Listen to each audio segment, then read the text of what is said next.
you just mentioned Iran is in a pretty difficult situation right now. What are their options for a response? Well, they have options. The question is whether or not they actually want to use them. I think there are three sort of primary, or maybe four. Their primary options would be missile attacks against American bases in the region, which they've done before.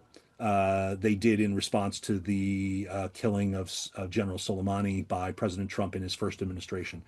That would be, I think, the first and probably the most likely response from Iran.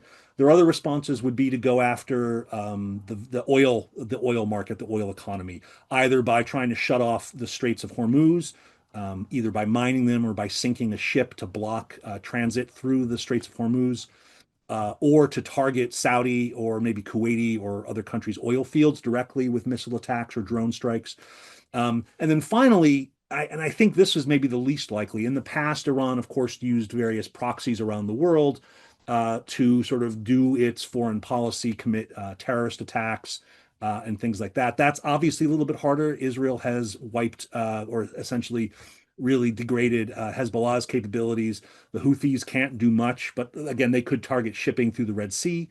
Um, I don't think Iran has invested time in building networks in the United States. So I think, at least in the short term, it's unlikely that we're going to see Iranian assets trying to commit terror attacks inside the United States.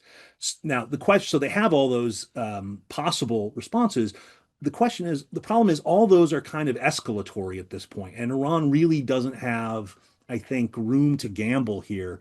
Their air defenses have been completely wiped out by Israel. So anything they do other than a token response risks the targeting of the political regime by either Israel or the United States, right? So far, Israel has primarily targeted the military and the nuclear program.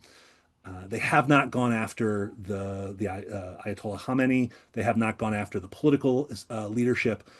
So Iran has to really calibrate what can they do with that sort of is a response to sort of maintain their position, but that is not going to sort of start an escalatory spiral that potentially leads to the targeting of the political regime.